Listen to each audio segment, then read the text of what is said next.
listening to us. Welcome to Human Rights Radio once again. This is 101.1 FM, 101 million capacity stadium. That's the name of the program. We're the biggest stadium in the world. Maracana doesn't have this size. There's space for you out there watching and listening. We have space to include everybody. That's why today on the show, Buchi and I are not walking alone. Buchi, welcome to the program. Thank you very much. Like Ted said, we never walk alone on this show. And of course, we have some very special guests, the usual suspects, and a very, very special super striker, somebody the best in the biz, one of the top names out there. In fact, I'm just going to leave that to Ted to introduce. I'm going to introduce the two guests in the studio. Of course, you know one. You know very well. One you might know. You might be thinking you don't know because you know who is Super Eagles Jesse. But just to let you know that in Nigeria, we're a nation of over 180 million as of the last count, I think. You should know this. Get it to 190. But of course, it's an ex-international who represented this country at the very, very, very, very top level. So many years committed to the game. I'll let him use his own mouth, according to my Oga, to chop alabunsa. That should be onion in English.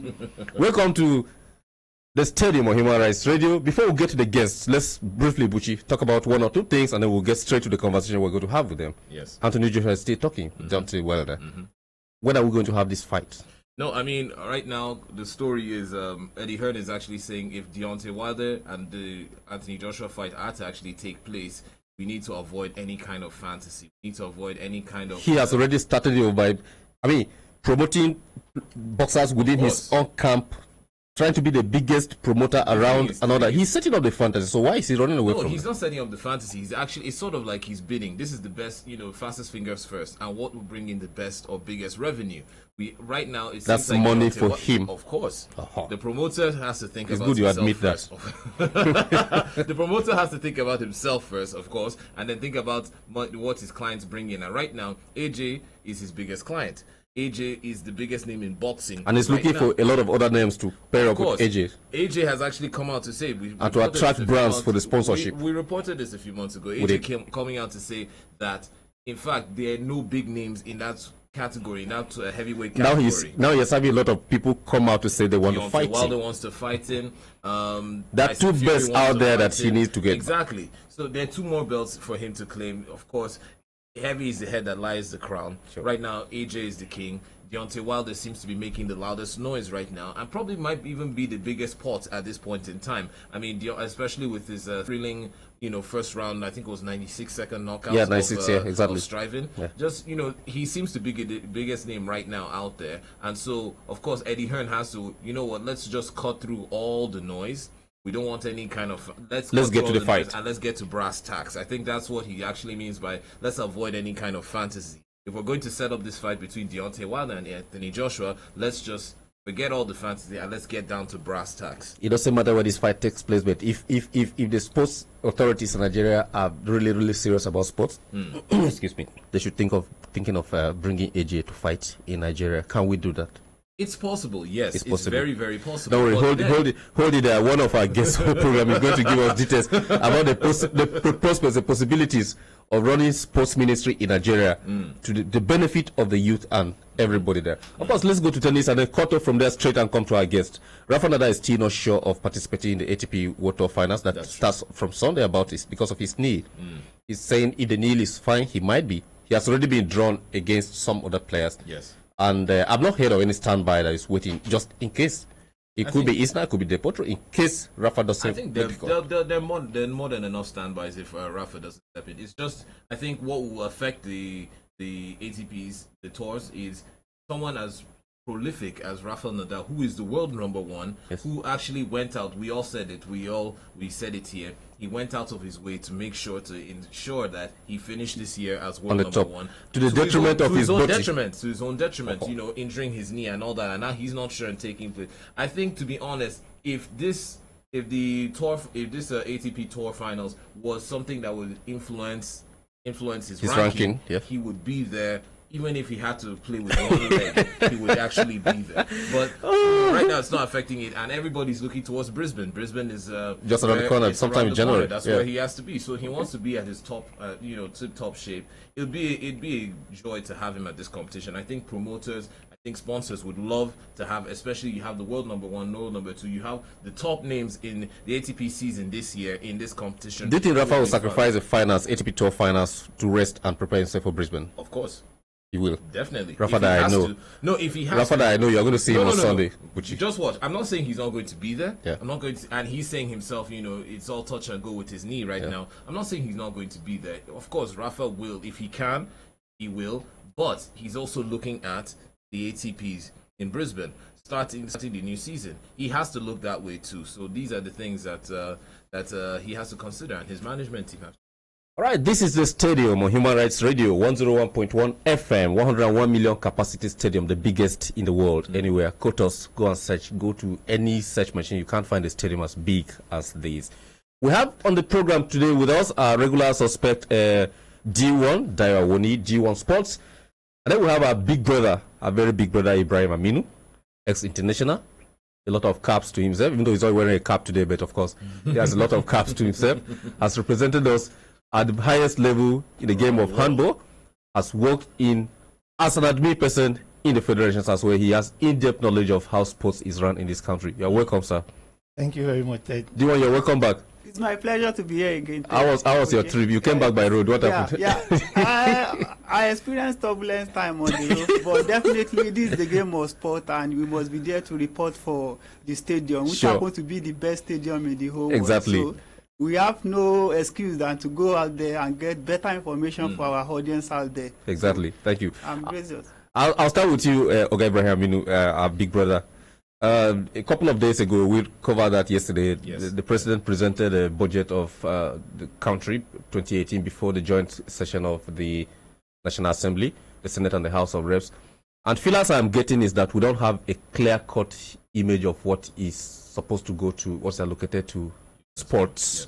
Yes. Two ministries joined actually. I thought maybe in my layman thinking should have been on their own, sports on their own, but we have youth and sports, and over the years we have not been getting the results as expected delivery from both the combination of both ministries because of some kind of administrative problems from the authorities or people who don't maybe have in-depth knowledge of the administration of sports. What are your expectations in this coming year based on the budget we had yesterday? Just a few days ago, 2 days ago. 2 days ago. Thank you, Ted. Actually, that problems. Yes. If Sport Commission not in existence. It used to be there, sir. It used to be there, yes. Yes, but now it has been scrapped. So it's not in existence. And if there is no Sport Commission, then how will the ministry work?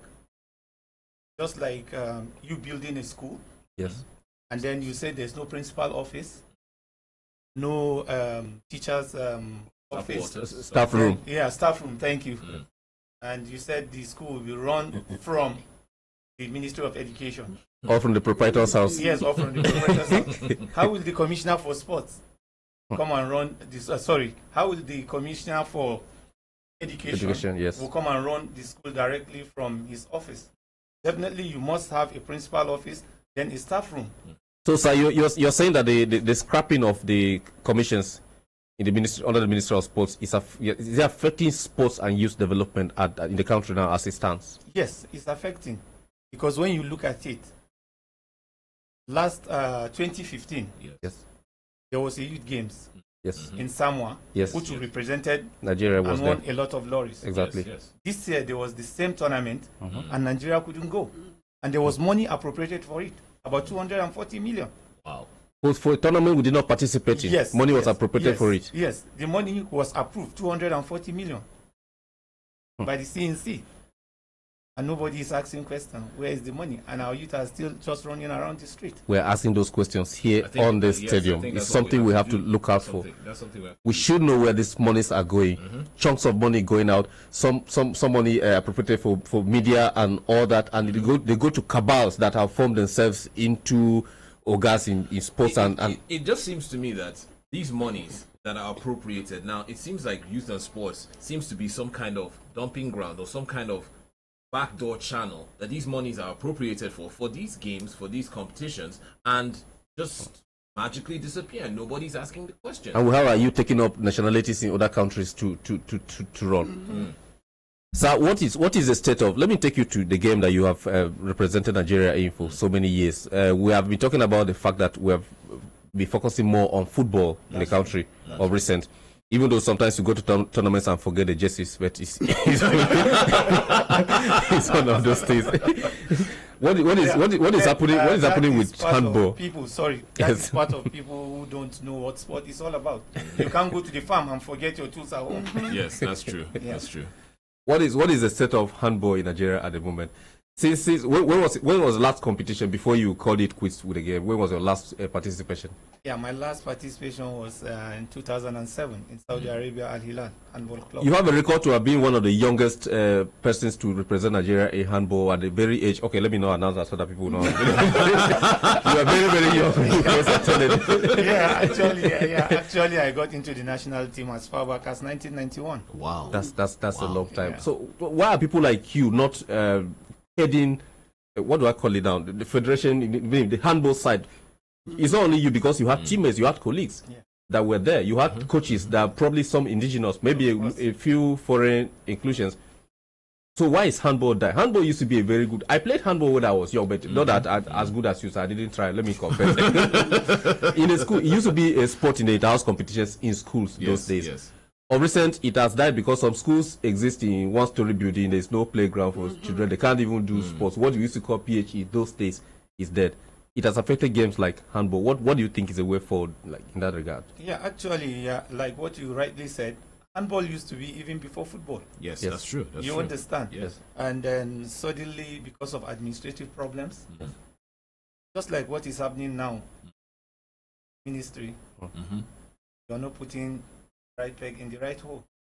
And that's the same thing. That's the same thing that is happening in handball. Yes. Like the last 8 years, the former president of Handball Federation of Nigeria doesn't have the knowledge.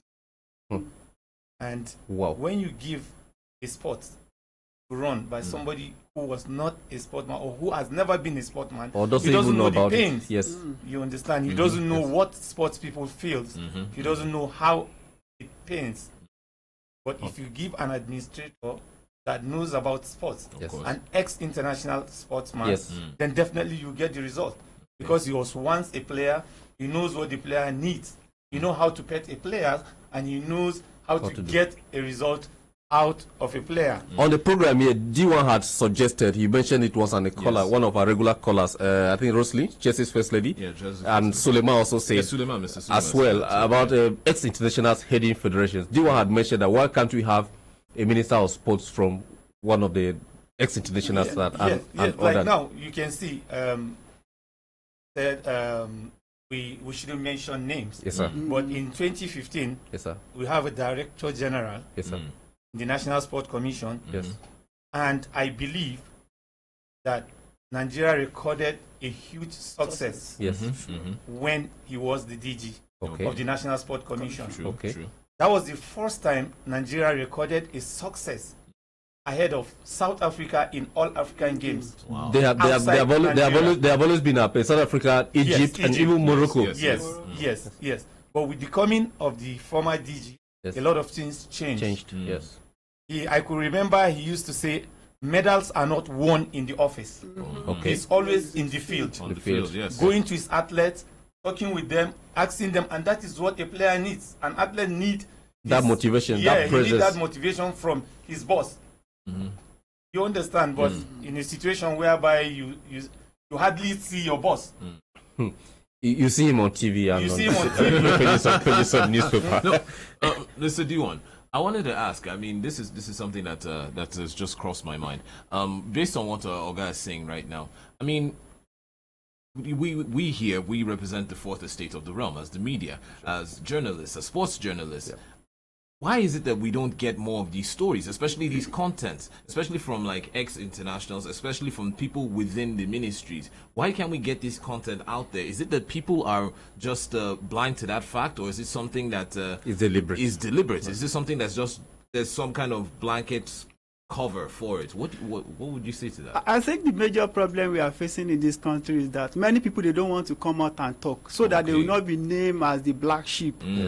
Because if they believe they should talk, they will not be relevant again. The cabals there, they will not allow them to survive the whole thing, and that is the problem they are facing. We know many people that they can come out and say the truth. They have first-hand information that can help our sport to grow in this country, but the problem is they are afraid of their life, and they are afraid of the position that they want to head. And that is the major problem. Until we have people that really have the love of these games that we are talking about in this country at heart, that will come out and say, whatever be the case, I'm going to face the consequence, and let me say the truth and die. There is nothing. If we don't do that, we'll continue to face this type of problem that we are facing today. We have technocrats out there that they know what it takes to develop our sport in this country.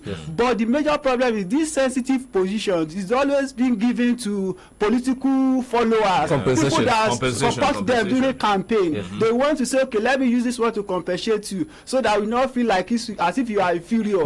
And that is not the major problem. And elections are around the corner. It's around the corner. If you go to developed country, you will discover that what they are doing over there is not the matter of who knows who. It's the matter of who can do what and who can help our game to grow. Until we try and cast our mind away from the fact that we are saying, this is my brother, this is my political associate, we continue to face this problem. And that leads us to exactly what I went for the stadium, Women Rights Radio, to cover in Kwara State. There is one young organization that is just coming up, NGO, and they are talking about how to groom athletes from the base. Primary school students, they are talking about the handball that our guy played for years. They are talking about how to groom young chaps to become professional. They talked about field and track, not only football. And that's exactly what they are doing right now. But our first Olympic medals didn't come from football. Yes. From long jump. Chioma Ajunwa. She was the one that won it for us. And now we are talking about football. And one thing that we refuse to realize is that if you go for any competition, it's just only one medal that football will give us. But other sporting activities that we have, they will give us medals. Marking first won almost over 12 medals for the United States in one event at the Olympics. So you are right there. You have countries as Nigeria is the most populous country in Africa. I mean, with a population of 190 million. Are you telling me we don't have enough athletes out there to represent us? I mean, you look at countries like China, you look at countries like the US, UK. They go out and they have representatives in all making use of that sports, population, great or small, whether it's football, whether it's gymnastics, whether it's swimming, even fencing. Of course, that's competitions. Why can't we in this country key into something like that? Why is it that it's the almighty football, and then we have sports like handball, we have sports like judo and things like that suffering and dying? And I think, Oga, isn't it something in the budget? Are these things in the budget? But let me before Oga Aminu comes, let me open the phone lines for the listener out there, so that it doesn't seem like we're cutting you off. This is a stadium on Human Rights Radio, 101.1 FM, redefining broadcasting, starting from sports. Today we're talking other sports. Even though Nigeria is playing against Algeria tomorrow in the World Cup, final World Cup qualifier, we're already qualified. D1 will give us that report. But let me open the phone lines. The number to call is 081 89 99 10 1-1. We have D1 in the stadium, and we have our big brother Aminu Ibrahim, ex-international in handball. Sir, Buchi was asking you, Buchi, finish your question. Let's go to the camp of the Super Eagles, because on Saturday we are going to deal with this matter for I think this has a lot of information we need to get out. This is just a preview, so if you want to actually, we want to get into the nitty-gritty of this is such a rich and meaty discussion that we really need to go into. And I think if you want to tune in, if you're out there and you want to tune in, join us on Saturday. Oga will be here, D1 will be here. I will remind you tomorrow that Saturday we're going to have an extended conversation. 2-hour deep conversation into this. Exactly. So, Oga, before we go into the Super Eagles, these things are budgeted for. What happens? It's like, what happens along the way? It's out there, it's been in the budget, you see the monies have been mapped out, and all of a sudden, somehow, some way, some kind of bureaucratic... If the activity is not implemented, what happens to the money? What happens to the money? Because it's usually released. It's released, and we don't hear anything. Okay, no, we say the Minister of Finance. No, of course. I mean, what do you think, in your opinion? Let me put it that way. I think, in your opinion and in your experience, what actually happens? What happens down the line? It's just like what you rightly said. That are on top of the affairs of the ministry and not sports administration. They are not people that have passion for sports. And that is why, in my own opinion, I am in the opinion of Sport Commission should stand. You need to draw the mic closer so that we hear you well. Yeah. Yes. Sport Commission should stand. Because those funds, if they are coming, they are not going to the ministry. They are going directly to the Sport Commission. And Sport Commission, all federations are affiliated to Commission. Yes. And that is where is the key, the engine room for every sport. Organizing competitions. Just take an example with the National Sport Festival. The last festival took place in Lagos in 2013. And money has been approved for festival till now. We're not hearing anything. And nobody is giving us any explanation. Oh, you mean annually money is approved for the festival and it doesn't take place? Yes, definitely. Anyway, okay, let's keep it at that. We are coming back to this matter on Saturday. We'll discuss in details. On that day, if we have to call names, we'll call names. We're fighting about our future and the future of our children in terms of sports. D1, let's come to you. What is happening in the camp of the Super Eagles? Shortly before we wrap up on the program, Yes. the match takes place tomorrow. You were supposed to go to Algeria. They denied you visa. What happened? As it is presently, I believe from reliable source, they are already in Nigeria now. They flew in this morning from Rabat in Morocco. And according to the media officer of NFF, in person of Tony Bitoye, he said that there is no injury worry in the camp. They just have only 2 players that will not play. That we know Ogoye and Nasi will not be there on tomorrow. We have Mikel Lagu as well. He will not be around, and they've called in some new players that will join them, like Henry Onyekuru will join them. We have Kayode Olarewaju will join them as well, and Edase Echejile as well will not play tomorrow. And the stadium, already they are selling their tickets. 300 diner. That is what they want everybody to come and pay if they want to watch the match. And they changed the venue of that match because of some financial crisis with the Algeria Football Federation. Took it to a venue that is a lot more affordable for them to. And they said they expect the stadium to be full packed at the end of the day. It's 23,000 capacity stadium, and they want everybody to come in and support. They are not seeing this match as a dead rubber game. They are seeing it as it's very, very important to them. They want to redeem their image, despite the fact that they are having just only 1 point and they are rooted at the bottom of the table. They still just want to prove something at the end of the day. So it's going at to least Coach Rabamaja for the first major game against Nigeria, a country that he haunted a lot of times as a footballer. And you won't believe it. He mentioned the fact that he claimed that I believe that's just a mind game. He said Nigeria players, they are just bench warmers. That's what he said this morning.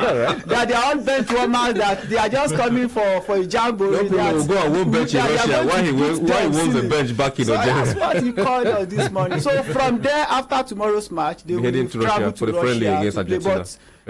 Messi will not play. They want Messi to rest for a while, so he will not be in the game. But other good players from Argentina, they will we don't need him. And we're very sure that the jamboree, the people that like a lot of festivals traveling around for this kind of matches, might be in Algeria already. The usual suspects will be in Algeria. They'll be going to Russia to catch their fun. Anyway, thank you, Oga Ibrahim, for taking our time to come to the stadium today to chat with us about things. We hope that you'll be free. That's why your tight schedule. We hope you'll be free on Saturday to join us here to discuss deeper into other sports in Nigeria. Thanks, D1, for coming. Welcome back to Abuja. I hope you're not traveling out soon again. Thanks, Buji, for being here. It's been nice hanging out with you on the program, The Stadium of Human Rights Radio 101.1. Thanks to Brown, thanks to Desmond, and thanks to Blessed in the server room. Until tomorrow again by the same time, you have a lovely evening. We're out.